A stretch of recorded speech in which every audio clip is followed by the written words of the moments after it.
Olivier. Hello at large, finally. Yay.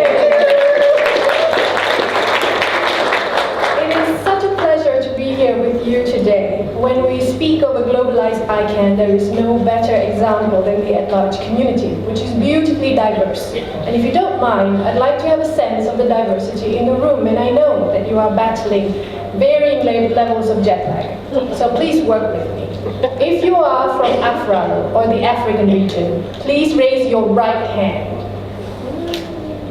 Thank you. Thank you.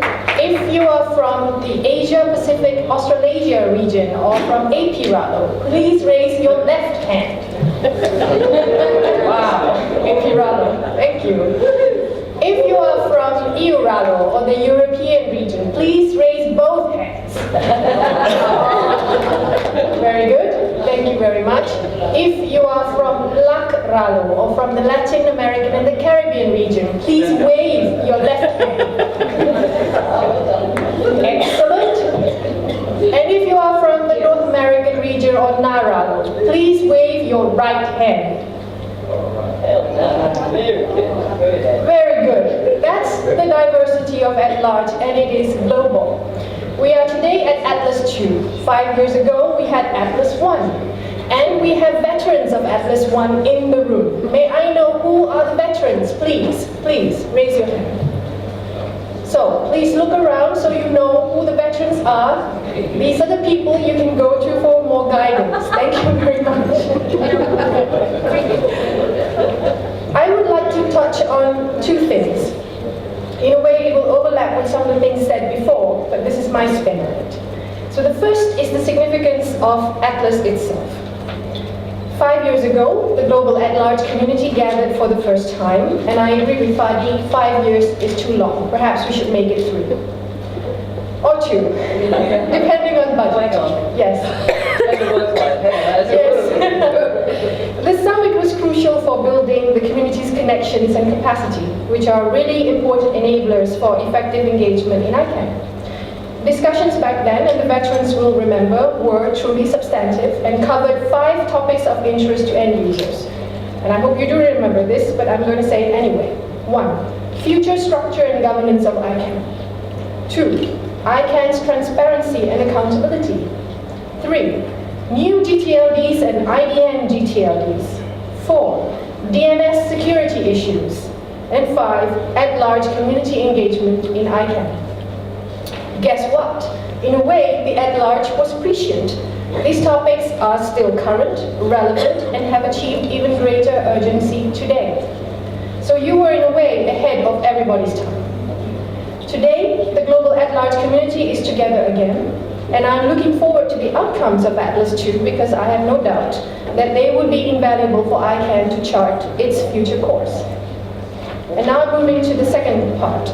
The importance of end-user views to ICANN, and previous speakers have talked about this also.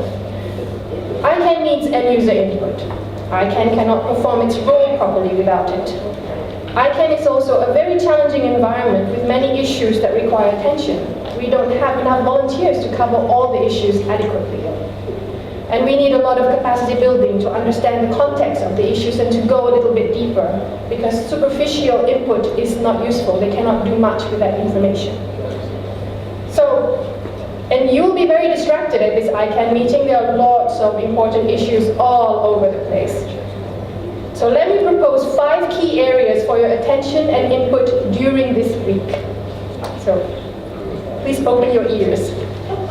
1. Enhancing ICANN's accountability. Extremely important. There is a session on Thursday. Please mark it on your calendar. 2. Transition of the NTIA stewardship of the IANA function. There are 2 sessions, one on Monday and one on Thursday. Very important and connected to ICANN's accountability issues. 3.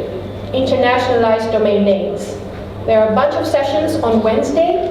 Please pay attention to topics on universal acceptance of TLDs, because that is fundamental to end users being able to use TLDs on email, on the web, and everywhere else. And currently there are problems related to that. And also pay attention to this very arcane project known as the root zone label generation rules. And what you need to pay attention to is whether language communities are participating, who is participating, who is missing. If those who are missing, we need to go and make sure that they are participating. And pay attention that not only large language communities are participating, we need to look after the needs of small language communities and make sure their needs are not discriminated against. The fourth area for your attention, if you are technically inclined, I would suggest name collisions. If not, and you are more interested in consumer protection vis-a-vis issues of fraud, online abuse, vis-a-vis privacy rights, then please look at the expert working group on GTLD Directory Services Final Report Overview. Very long name, both sessions on Monday. And finally, and I put this last not because it's least important, but because it is really important to the at large, it's a session on exploring ICANN's development and public responsibility. This is really important, but it's a small session tucked away on Wednesday. And please look out for it, and this is where you should go to check on whether the various regional strategies come together to serve end user needs, whether there are sufficient efforts at inclusion of those with special needs, such as people with disabilities, people from small island nations, people who are underrepresented in the ICANN system and do not speak the English language and do not come from Western cultural traditions. So please check on that effort and make sure there is enough substance to push it along. Lastly, I must apologize as I'm not able to be with you throughout the 2 days.